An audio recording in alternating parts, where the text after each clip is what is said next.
Ang gabi muling nilinaw ni Vice President Sara Duterte na walang problema sa kanya natanggalan siya ng police security detail. Ngunit aniya, hindi niya maatim ang mga kasinungalingan ni PNP Chief General Francisco Marbil. Kaya isang open letter ang kanyang ginawa para sa hepe. Isang open letter ang isinulat ni Vice President Sara Duterte kay PNP Chief General Romel Francisco Marbil. Yan ay kaugnay sa issue ng pagbabawas ni Marbil ng police security detail ng pangalawang Pangulo. Bagamat tiniyak ni Vice President Sara na hindi makakaapekto ang direktiba ni Marbil sa kanyang trabaho bilang Vice President, pero aniya, hindi niya maatim ang tuloy-tuloy na panlilinlang sa mga Pilipino, lalo na kung ang mga kasinungalingan aniya ay mula mismo sa pinakamataas na opisyal ng kapulisan. Sabi ni Vice President Sara sa liham na ang Vice Presidential Protection Division na isinilalim sa PSPG ayon sa utos ng NAPOLCOM ay sadyang ginawa para hindi pakialaman ng matulad ni Marbil ang security ng Vice Presidente. Isa sa mga ipinunto ni Marbil ay may augmentation ang lokal na pulisya sa security ni Vice President Sara tuwing siya ay bumibisita sa mga probinsya. Sagot ni Vice President Sara na kaya nga may Vice Presidential Protection Division para walang hablutan at hindi maabala ang trabaho ng mga lokal na pulisya. Pinasinungalingan naman ng pangalawang Pangulo ang sinabi ni Marbil na nag-request ang hepe sa Office of the Vice President na tanggalan siya ng 75 security detail dahil kailangan ng dagdag na tauhan sa Metro Manila. Sabi ni Vice President Duterte na walang nangyaring request at sinabihan lamang sila ng PSPG na kukunin ang mga tauhan. Hindi na sila aniya nakipagtalo dahil punto ni VP Sara na si Marbil naman ang batas. Paliwanag naman ni Marbil na wala naman silang nakikitang anumang banta laban kay Vice President Duterte. Kaya kailangang bawasan ang security detail ng pangalawang Pangulo. Pero tanong ni Vice President Sara sa hepe na kung ano ba ang ibig sabihin ng threat para sa kanya. Kung ang banta ba ay maaari lamang magmula sa mga external elements. At kung hindi ba threat kung ang harassment ay nanggagaling mismo sa mga tauhan ng gobyerno.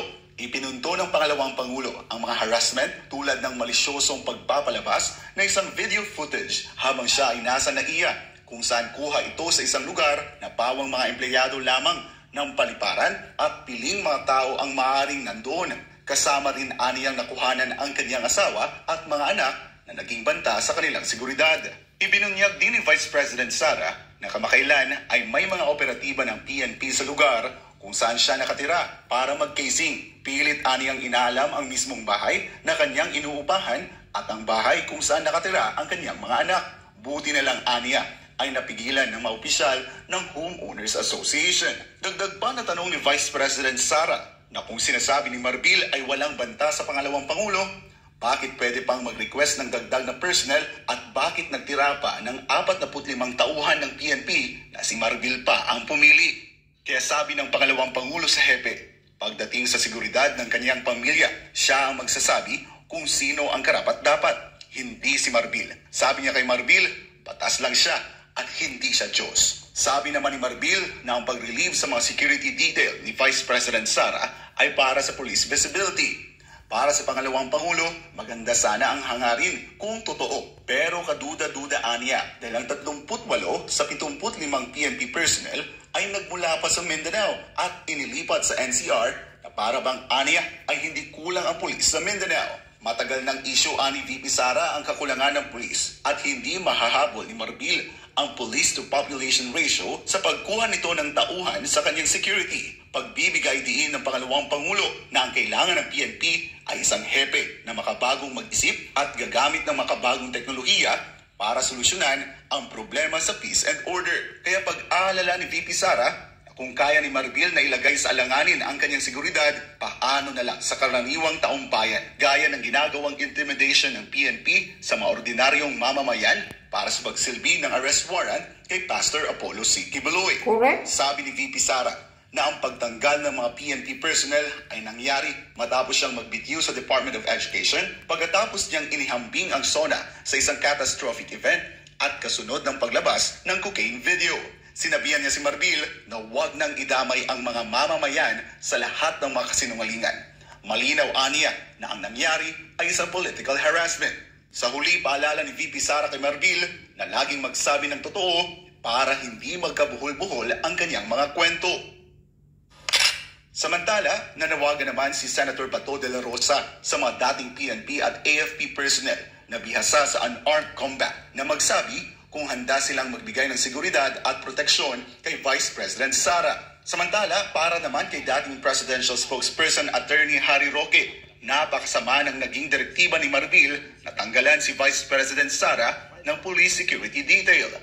Napakasama po ng kanilang plano kasi ibig sabihin, nabawasan ang seguridad ng ating Vice President. May hamon naman si Baste kay Marbil, kasunod na naging direktiba ng Hepe. Inanglan niya, pulis, butang na, pulis. 75 yung gipangita, di ba?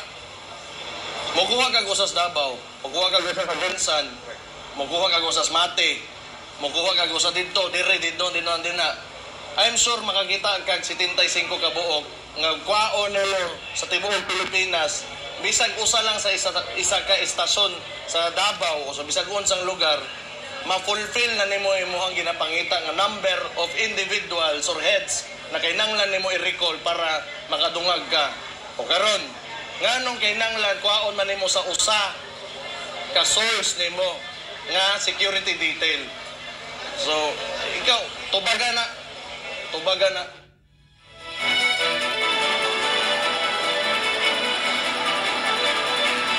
Kaya sinabi